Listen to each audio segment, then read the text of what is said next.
Welcome to Hope Channel. You're watching The Identity. Thank you for being with us. My name is Samuel Mangi. I want to thank you for being with us through the previous episodes. And today we'll be discussing about having a true Christian experience. On my panel today, I have Pastor Moses Joseph. He's a pastor at the University of Arusha. He's also a student from Adventist University of Africa undertaking a PhD in theology studies. We also have Veida Obuya. She's a student at the University of Nairobi undertaking a BA in meteorology. We also have Priska Angweji. She is a professional accountant. And lastly, we have Amos Akoko, a student undertaking a BA in mathematics. Please, I encourage you to join us in this conversation through our social media platforms, which are going to be relayed on your screen. Join in and let us have a communication about this conversation. Guys, welcome to the show. Thank you. You look amazing, by the way. Thank you. Before we start the show, our makeup artist was saying that we look alike. Don't you agree? Maybe the suits. Maybe the suits, eh? Anyway, now today we're discussing about having a true Christian experience. Pastor, probably I should start with you. Is it true that you can have a Christian experience, but then it's not true? Yes, it is true that we could have an experience which we think is genuine, but we haven't yet had a true Christian experience. Example, let me just give example of myself. I've been born into an Adventist family. Now, from childhood, one would suppose that I'm an Adventist, and I'm a Christian, so to say, but I haven't yet had a Christian experience. And so it reaches a stage where I have to detach myself from the associations that the society has given me and have my personal experience where I can say, now I have had a Christian experience. So you could have an experience like going to church, attending Sabbath school, even preaching, but yet you haven't had a true Christian experience. Thank you for bringing that in, and I want to come to you, Veda. So it's true that going to church and all these activities could be a routine, not an experience. Yes. Wow. I have friends. Yes, it's very true. I have friends in school who, when you join the first year, we usually have this orientation session. You're oriented in the Adventist faith. We gather non-Adventists plus the Adventists. All of us are there together. But at the end, you'll get very few students end up being Adventists, rather Christians, as we began. You came because you're an Adventist, but not because you want this in your life. You've never had this experience. Even through the 4 or 5 years of learning, you'll still end up not having met Christ in all these endeavors. Amazing. So we should learn to... There's a difference between going to church, which is more of a routine, but when you meet face to face with Christ, you'll have an experience, not a routine. Yes. Wow, and I guess that's when going to church becomes very important. But then, coming to you, Priska, why is it important to a young guy? I mean, I have other better things to do. Why do I have to be so focused right now on having a true Christian experience? I think you should have that focus. Reason being, it's within that Christian family where your character is built. Wow. The moment you don't have a strong foundation within your Christian community, your character building becomes useless.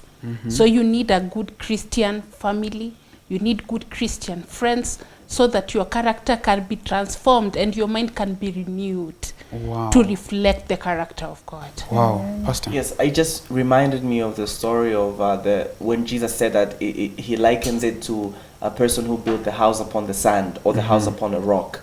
When we don't have a true Christian experience, it would reach a point where we would either break down or we would stand strong. Because we can't go through life always depending on other people's experience. True. We will reach a point that you have to decide, and when everybody else is silent, nobody is looking, what do you do? And this defines if you really truly have an experience with Christ. Amazing. Let me come to you, Amos. Yes. I mean, there are very many challenges that we youths go through. Could you please mention some that could hinder me, Sami Mangi, for example, from having a Christian experience? Yes, there are a lot of challenges that youths are going through that could hinder them from having Christian experience. Because, for example, once the first and foremost challenge is the unity experience as youths. Me as a leader, the fact that if there is no unity among the youths, and that's love among the youths, that's a great challenge to be a Christian and a true Christian. I'm happy that you've brought that up, and in the sense that leadership in itself can be a challenge, especially when you're leading people who are not properly integrated. Do you have something to add to this? Yeah, I just wanted to talk about the joining campus. Most people have this notion that now I'll be free. There's so much freedom, and at this point we get so many youths. These are youths joining campus, yes. So we have this idea that this is the time for you to know the world. This is the time for you to walk around. That church is never your priorities. Your priorities are kind of misplaced. Yeah, they're misplaced. You just want, since people go out on Friday evenings, that's what you want to do. Since you joined that university and found people, every Saturday they have these games, or maybe they go to these places, that's what you want to do. And many youths have fallen due to these specific ideas that we have in our heads when we join campus, or when we go to a particular place, thinking that that is life. Yeah. Priska, you're working. I mean, from the other side of somebody who's not working, someone will say, you have it all. I mean, you have money that if you're going for mission, you can go. But then, can your work be a hindrance to you having a true Christian experience? Sure. When everything has to be done with temperance. For instance, if it's working, just take time for you to work. Work in the time that is required. Do your deliverables within the stipulated time. Many at times, people in the corporate world work even longer hours, but then they forget their inner being. They forget their spirit needs to rest. They forget that their minds need to rest and focus on the person that gave you that job. And it has really costed people a lot. People focus more on their jobs, and at the end of the day, they end up losing, or they have a paradigm shift of not knowing God. They only believe it's only this job that is going to make me be the person that I want to be. But at the end of the day, you wonder, when this job is over, who else can sustain you if it's not God? Amazing. If you do not have that family that sustains you, then what happens? Thank you. Just to add something on the challenges, where we have, you are a student and maybe you are working. To balance the Christianity issues and the being at work, you find sometimes it's a great challenge to balance the work and the student issue and the programs. You find yourself having limited time to serve in the service of Christ. Amazing. Yeah, I'm happy that you brought that up. Please, Pastor, add voice to this. Yes, and again, as I mentioned before, this comes at a shift where, especially for those who are Christians, now when you are away from parents, as my sister was saying, now you are alone. You need to make this decision. And even if you don't make that decision in college, it will cost you in your work life. Yeah, sure. Because even in your work life, you will still trying to be figuring out your identity. Yeah, because you haven't figured it out. You're just living the identities of others. And you in turn become slave to the society, slaves to the people around you, because you yourself haven't figured it out. So a person needs to reach a point where they realize that, why am I doing what I'm doing, and who do I believe? Because this serves as that foundation to stabilize your life, to stabilize what you're doing and everything. Because before, we are depending upon what we have been told. And this is why even I was baptized when I was still under my parents. And I that was not the time I got my experience with Christ. That was not my time I got my Christian experience, because I was still under their guidance. But it was when I flew all the way to the Philippines and I was alone, nobody was seeing me. Now I had to make a choice, like, which kind of life? I'm happy you even brought that up. Before I bring you again to ask you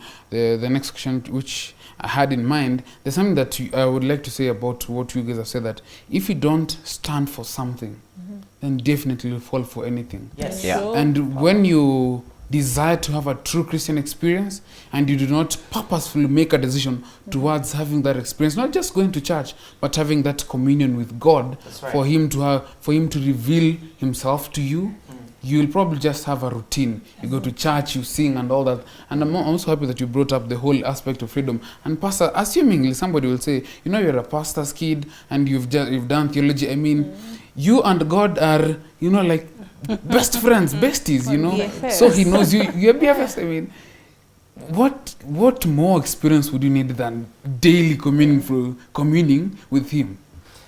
You know, as a pastor's kid, and I think the previous episode I've already shared some of the challenges I've had, but as a pastor's kid, you would feel like that, but again, this is building on sinking sand.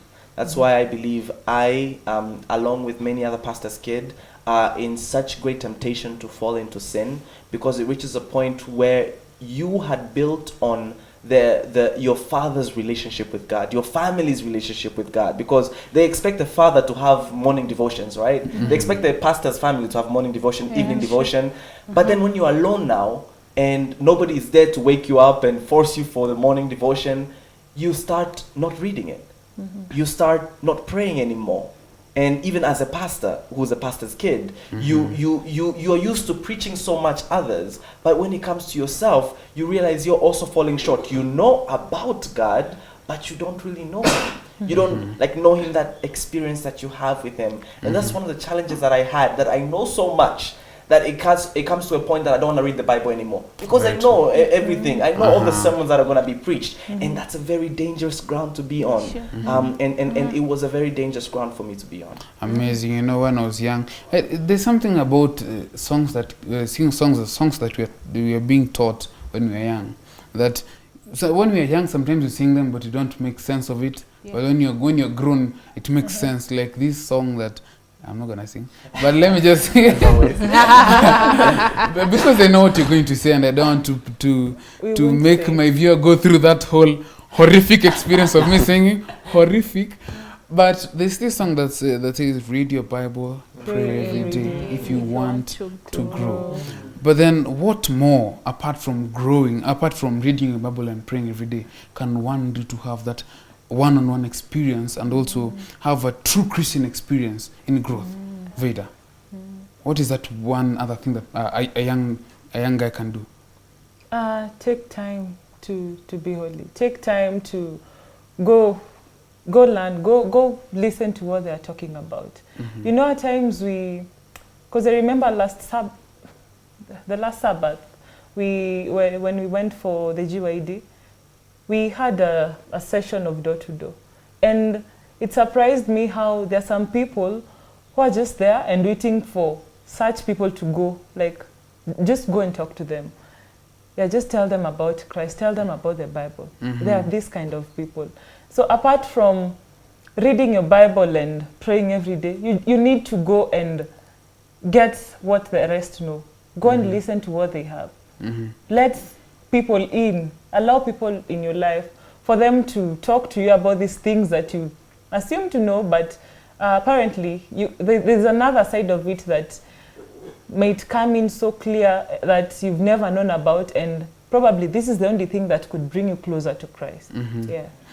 More of being a co-worker with Christ. Yes. Yeah. Amazing. Just another thing, what we as youths, we should stop living other people's lives. Very true. We should stop living other people's lives, meaning let everyone have their own personal experience with God. Let everyone commune with their Lord. The moment you start communing with your Lord, you'll get new revelations each and every time. Yeah. Amazing. So I think it's high time we stop following the culture because we are born into the Adventist family or we found the church doing something. It's high time we start having a personal experience. Let's have that God's touch in our lives. Amazing. Yeah, sure. Amos, let me bring you in to borrow a little bit from your leadership experience. Has it been a place where you have been able to grow as a Christian? Yes, I can say yes, because before I become into a leadership some years back, I could not accept Christ because the things I was doing before is quietly different with what I'm doing now. And I've come to realize that being a leader, you must know a lot in Christ because you lead people to Christ. So you have to get to know more about Christ than before.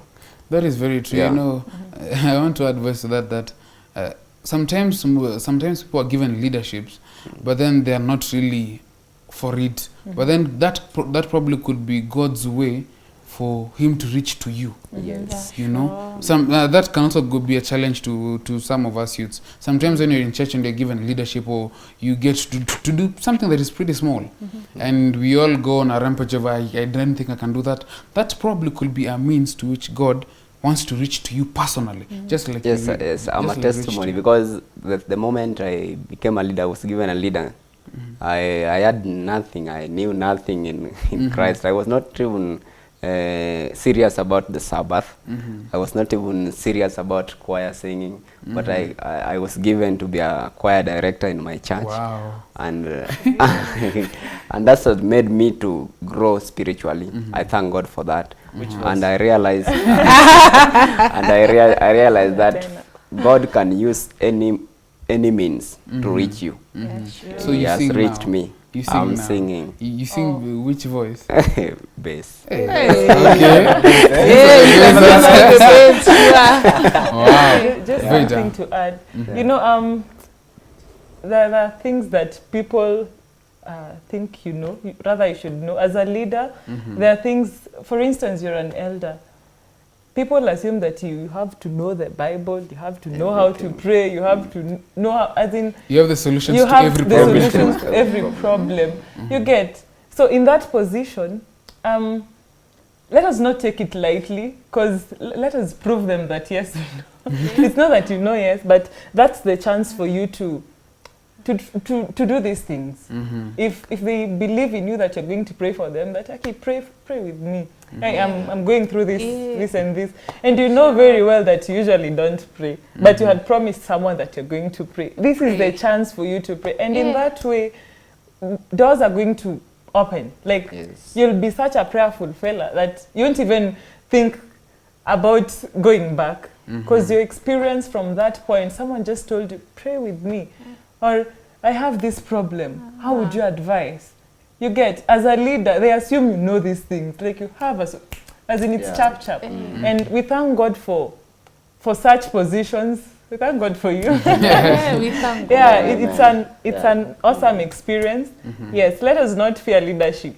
As I bring you in, I think I should share this personal experience with Yes. this guy. You know, he's doing mathematics. He's a mathematician. Yeah. This guy is a short of words. But then this one time that invited me to his church, and man, this guy communicated to me all through. After every week, he's like, you remember? I was like, wow. I mean, aside from doing mathematics, this guy is a good communicator. And that is to leadership, you know. And we thank God for that. Thank You see how character is being transformed. Exactly. When you go into leadership, somehow God shapes you to whatever that He wants you to be. I mean, Yeah, so you've used shape, and you've reminded me of a potter. You know, no, God took this guy here and brought him to leadership. Now, like, I need you to learn to. Pastor, please come in. Yes, I just wanted to highlight one of the things that needs to happen is that even when we go into positions of leadership, and this is not just for leaders, but it's for everyone, Yeah. we need to ensure that we have the same worldview. We don't dichotomize the two, being a leader and being a Christian, because this is a big danger. I remember when I was in college, I was leading 7 organizations at the same time. They were all spiritual organizations. Wow. But at the same time, people were like, Moses is amazing. You know, I even got awards for the services that I did. But there were times during my leadership that I was suffering spiritually. And I was just playing or acting righteous in front of people, but yet in my personal life I'm suffering. And so it's a very great danger when you focus on what others see and you don't work on yourself. So ensure that you put on the world view that you see everything you do, including leadership. Leadership should just be one aspect. So the first thing you do, put on the worldview of Christianity, put on the worldview of Christ. See everything through the eyes of Christ. Even if it's your work, even if it's going to the toilet, even if it's eating, even if it's going shopping, may you see it as a Christian. What good can I learn from this? And even leadership should be seen in that eye, so that leadership will not be controlling your spirituality, but your spirituality and your experience will be controlling your leadership. Amazing. You know, you've said that and you've taken me to 2 Timothy 2:15, which says, study and show thyself approved. You know, as much as God intends to use all these avenues to reach to us, it's also time for us to sit back, just as you said, to meditate upon our lives, to meditate upon what God desires about us. And, you know, that will anchor a lot about how we will grow as spiritual beings. And eventually, once we are grown, because there's no state of being grown, as we said, you can never grow until you say, now I have arrived, I'm done. I think let us go first for a break. Thank you, guys. Now, it's really true that as youth we need to have this experience. Let us not wait until you are grown, because the message of salvation is urgent, and to have that true Christian experience is for us, not for our folks. It's my wish, my prayer, my desire that you get into this space where you desire to have a face-to-face experience with God, because it's only until then when the pleasures of world will slowly grow dim, because you have that face-to-face experience with God. Amen. See you after the break.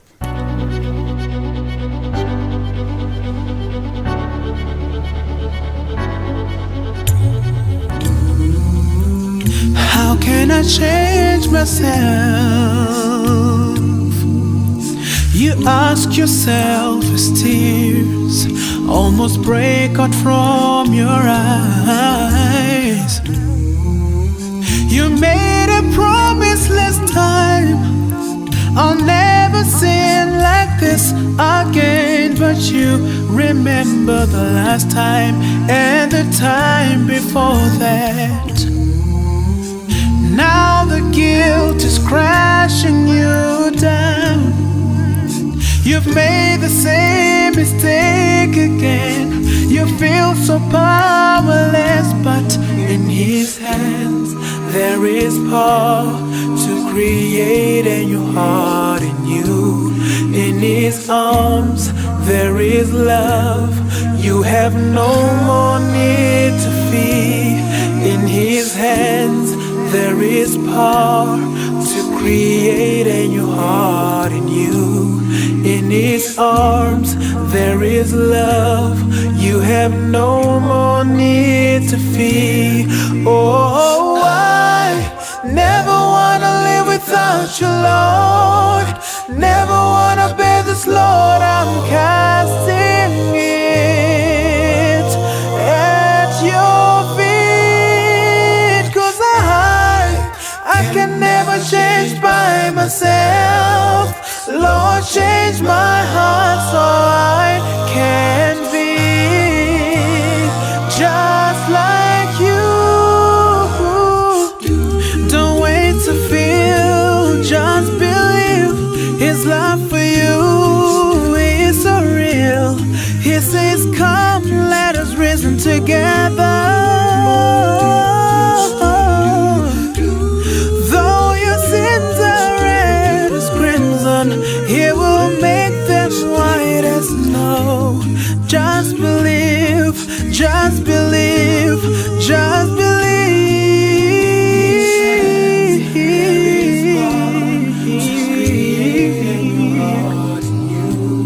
In His arms there is love. You have no more need to fear. In His hands there is power to create a new heart in you. In His arms there is love. You have no more need to fear. Oh, I never wanna live without you, Lord. Never wanna bear this load. I'm casting it at your feet. 'Cause I can never change Lord, change my heart so I can be just like you.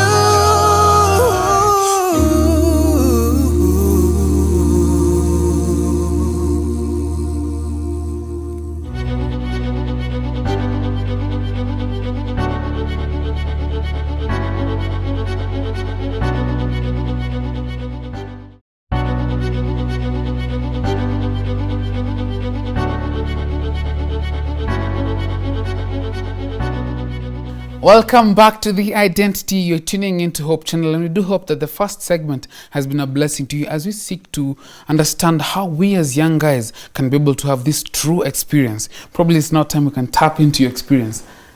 Do you mind if sharing I yours? don't mind. Please, go ahead. Well, I grew up in an Adventist home. So as everyone expected, you'd proceed to be an Adventist up to the end. So my mom was a church leader. She used to be a deaconess. She used to teach us kids. So we grew up, went to high school. Every time we come back, she'll be like, you need to get baptized. I didn't get the sense. Okay, my sense was like, no, I'm not ready. I had two fears.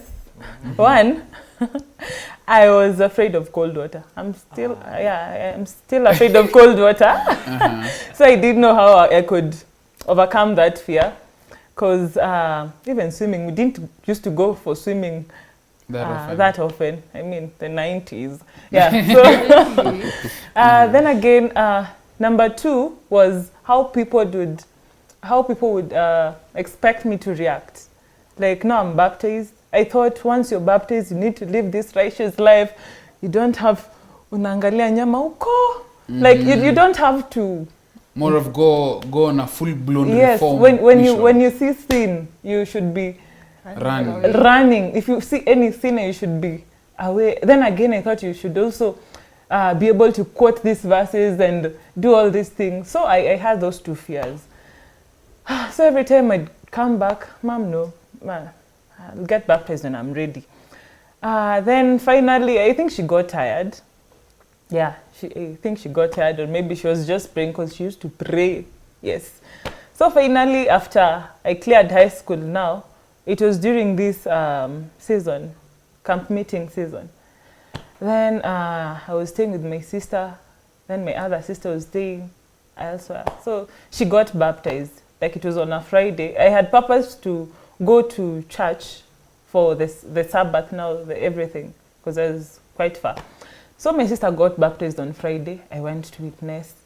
And everyone was like, what about you? What about you? And you know, the whole of that week, I knew this could be the time. This could be, like, this is my time. But I was not ready to give my life for baptism on Friday. So I remember I had that whole week of prayer and fasting. As in, for the first time, I had a whole week of prayer and fasting. Yes, I remember I used to, like, wake up, I pray, then I'm just too busy for food because I can't tell anyone that I'm fasting. It's okay, I'll wash the dishes, I'll clean everything. I was just too busy. Then now come on Friday, I went to witness my sister getting baptized. And that evening, because it was only the afternoon session. Now during the afternoon session in the evening we went, and the pastor was like, I know there's someone, I don't want to lock anyone outside. We've already done our baptism. But if you feel you need to get baptized, and if you feel you need to receive Christ on this day, this is your chance. And I sat there, I felt like I was alone. For the first time, I felt no one was watching, like no one is looking at me. Like, it's me and the pastor, you know, he just called me, he's talking to me. Then I just stood up and went. And surprisingly, very few people noticed that I went. I was there, the first person, but very few people noticed that I went. So after the service, it's when guys were like, I've heard you're getting baptized. They're like, where were you? I said, I was just somewhere. Then I just, people were saying, Vida. Like, okay, I went. I said, what? What happened? What changed? Like, because I think many people are like, who you? she already said no to her mom, and yeah. So I was like, that was the chance. I remember that night I prayed, and the pastor said that, okay, you'll get baptized tomorrow morning. Like, before he leaves, he'll have to baptize us on Saturday in the morning, very early in the morning. So I was like, okay, now it's morning, cold water. Yes, now today is that day. I remember I went for baptism. I didn't even feel all these water issues and everything. Once I was baptized, and you know, on that day the baptismal candidates had to sit at the pulpit with the pastor, and hey, then I was the only one seated in front. Everyone was shy. My confidence could not allow me to sit behind on that. I was so happy. I felt so relieved. I felt like all the burden that I had was left behind. And from that day henceforth, I think most people call me, rather I've had many people call me Mama Kanisa, and yes, my friends, I have a friend who, when she tells her mom that she's with Vader, everything is okay, you know. Yes, because the mom knows me. Like, she has seen me growing, and she was with me during the baptism and everything, yeah. So I could say that that's how I met Christ, and from then, that has been my Christian walk till date. I never regret. There are three things I've done in my life that I never regret. One serious thing was baptism. The second unserious thing was buying an umbrella. Buying an umbrella. Wow. Yes. And the third one was to say yes to ministry. As in, yes. So this year I dedicated myself for ministry. Yes, and I thank God for this far that He has brought me. It's a testimony. I just thank God. Yeah. And key to note is that you made that choice. You were not pressured with your parents, with the society. You just, and one thing that is interesting, that somebody can write on and say it was a feeling, but you are on constant prayer every day, even before you decided to make that choice to go for baptism, which is really amazing. I think that echoes to how we should desire to have that experience with God. Amos. Yes. Have you had an experience, a face-to-face experience, Yes. a true Christian experience with that? Thank you. I've had an experience, and a great one. First and foremost, it was 2015. And this is why this is the time I accepted to serve God truly. When I found myself at industrial area. Wow. And from there, I just found, wow, this is how people are praying. When you say industrial, Yeah. in the industrial remand prison? Yeah, remand prison. I found myself there. What do you mean you And- found yourself here? Did it just happen to be passing around? Okay. Where I was working, it happened to, it was an hotel in around 2015. And a customer, when people visit, customer comes with a car park, and we were working there. I was in the night shift. So by morning, the customer realized that the spare wheel of the car is missing. And those who were assigned to work there had to be responsible. So unknowingly, we were to go to write the statement, indicate the statement, how it went, of which I failed to understand. But I found myself explaining. So that's how I got myself there. And before that, I had no experience. I had no concern with the Christ. I had no. But by the time I found myself in industrial, when we were taken there, I found guys are committed to pray. Wow. They were really praying. You find someone is praying, that God just give a chance. So I realized, oh, people who are brought here, they are not all those who have done, they have Not seen all all criminals. Kumbe, like someone, God needs someone. So when I joined the prayer, you cannot be alone. You have to join somewhere. True. When I joined prayers, I came to realize that Jesus needs me. Christ needs me. When I came out there, it was about after 1 week, I came out there. I went back, and now that's the time I accepted Christ to serve him fully. And even the other issues are now, I see them as useless. I even like jobs, school, I put service of God first. Yeah, until most of people are just asking, many people are asking, you Amos, where do you work? Because they see most of the time I'm involved in God's work. I'm mostly involved in God's service, in church, in missions. So I have no time to say that I'm busy, I can't do this in God. I do it freely because God has called me through that. Yeah, thank you. When your freedom was withdrawn from you, Yeah. that's when you realized, man, Yeah. I have been neglecting my duties, Yeah. my responsibilities, and it's about time I should, man, Yeah. Amen. wow. Yeah, it was a real call. And God called me for leadership.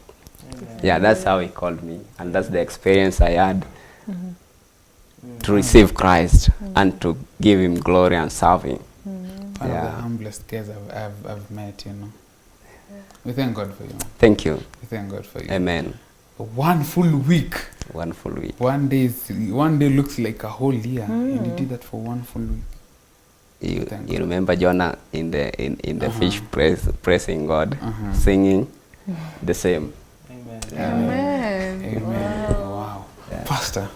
Yes, for me, it's a bit of a different kind of way. Personally, I got baptized at a young age, and I think that there was nothing wrong with my decision to get baptized, but at that time, it wasn't really, I think I was too young to understand the world and what was happening, even though I remember clearly, because my dad is the one who baptized me, and I remember clearly the experience and how jolly and happy I That was. must that be I've very made- amazing. I've made a decision for Christ. But now when I went to the Philippines and I was engaging, as I told you, the challenge that happened is that what happened is 2 weeks after I arrived and I was already being involved, I was already assigned to be a vice president for religious affairs of one organization. And eventually I had so many things going on. And I was putting two faces into my spirituality and ministry. A face that people are seeing, and the one that is at home struggling to live up to what people are seeing. I think it got to a point when I wanted to give up everything, and I wanted to just let this go, and I was living with constant fear that this bubble is gonna burst. This bubble that people are thinking, Moses is such a good person, he's not rude, and all those kind of things, and me falling into traps of the devil made me realize that I cannot do this by myself. And my experience for me has been a struggling one. I believe that until today, it's a struggle. It's a struggle where it's a daily struggle of being at Jesus' feet. I take every day as a blessing from him. When I wake up in the morning, I say, the Lord, you have been merciful to me. Because it has been that I need to figure out, why am I doing this for myself? I have friends who have left the faith.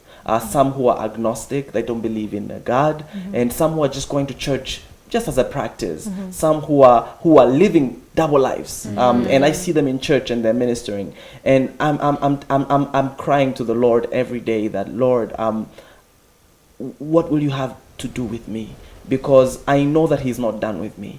And I know that I'm growing day by day, and trying to not allow people's perception to determine my experience. Because honestly, I've already lived up to so many expectations that sometimes it feels like I need to live up to those expectations and not have an experience with Christ. So that's my daily challenge that I have, and my experience is that experience of realizing my unworthiness, and even if I fall, I just get up and I tell the Lord, you know me, and I know you're not done with me. Please work with me.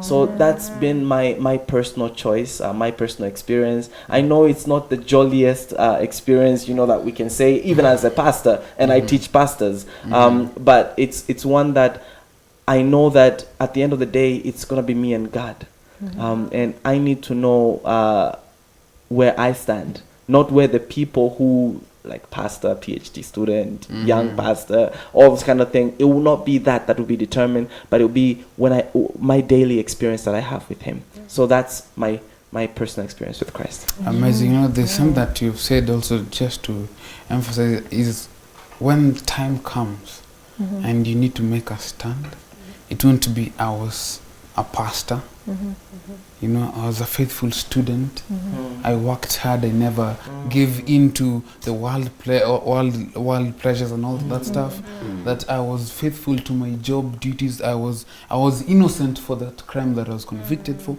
At that moment, it's not about all those titles. Yes. It's going to be about you Yes. and God. Sure. And have you seen... and I think one thing that we as youths fail to understand is that He's been there for us in very many things.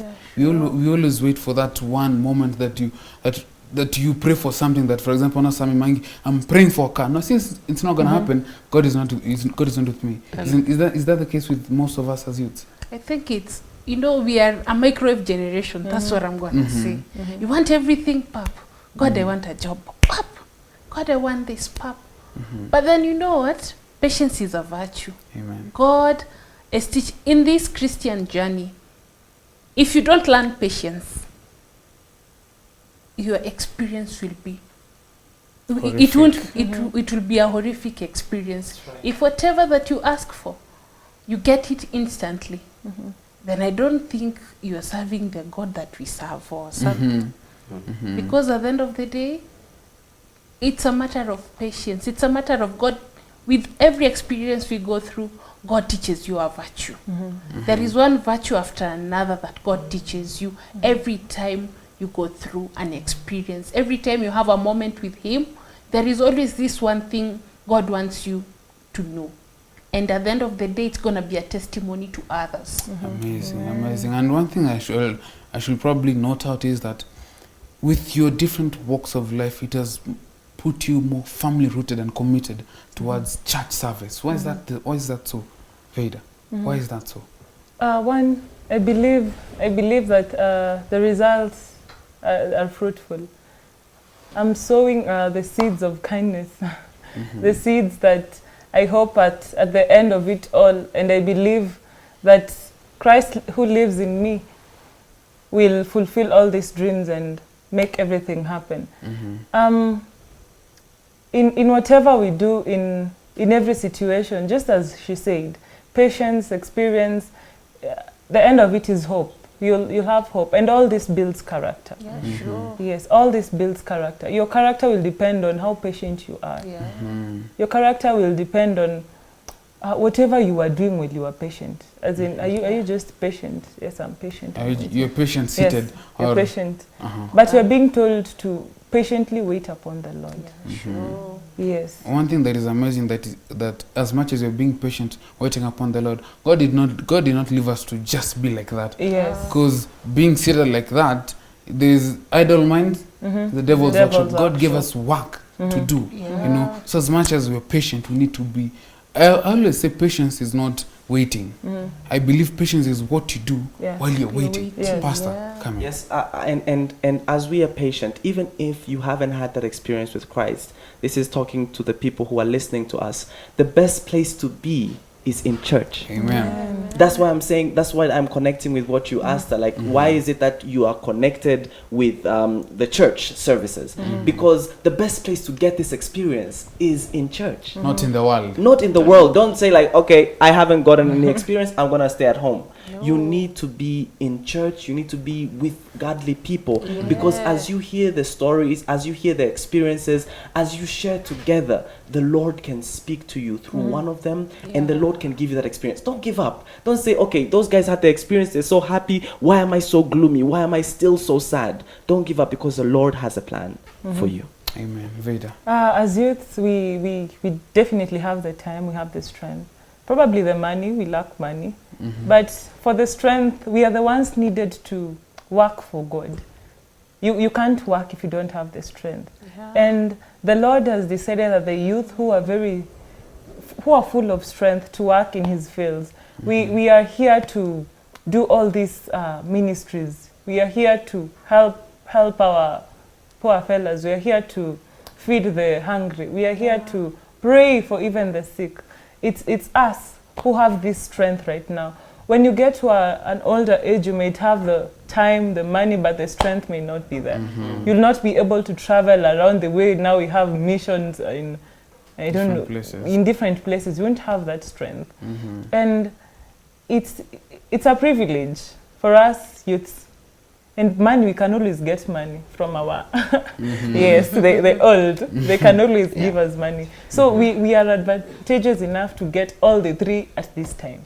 So let us not waste these opportunities. Let us take them to as our own responsibilities. Let us make them our responsibility to preach this word, to teach them about the word of God. Amazing. Now, Priska, somebody will sit and say, you know, she or he is happy that, you know, you are now at a better place.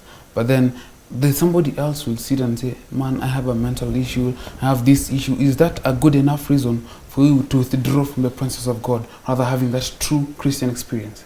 In fact, if you have any issue, whatever disease or whatever issue that you have, the best place to be is at God's feet. Because at the end of the day, being at God's feet is where your character is transformed. When you have godly people around you, you always have godly thoughts. When you have godly people around you, you also have that godly character. I think I should say you get assimilated to the godly character around you. And by the fact that you get assimilated, it becomes part and parcel of you. And at the end of the day, you go out and you'll get out of it. There is always hope for someone. Whatever situation you are in, for the viewer listening, there is always hope that you're gonna get out of it. At the end of it all, I think what I should tell the youth, there is this part of the Bible says that count it all joy when affliction hits you. I've paraphrased it. I think I've paraphrased it. Count it all joy when affliction or when trouble is at your doorstep. Because at the end of the day, after the trouble, joy cometh in the morning. There's no other better way to wind up on today's show. I mean, it does not matter what you've gone through. It does not matter what you've been, where you've been in life. Be it you are sick, be it you probably had an experience just like Amos, who got, you know, who had a prison experience, so to speak. Does not matter if you are just straight into campus or out of campus. Does not matter where you have been born to, just like Pastor. You can have that true life experience. Do not wait until you have a near-death experience.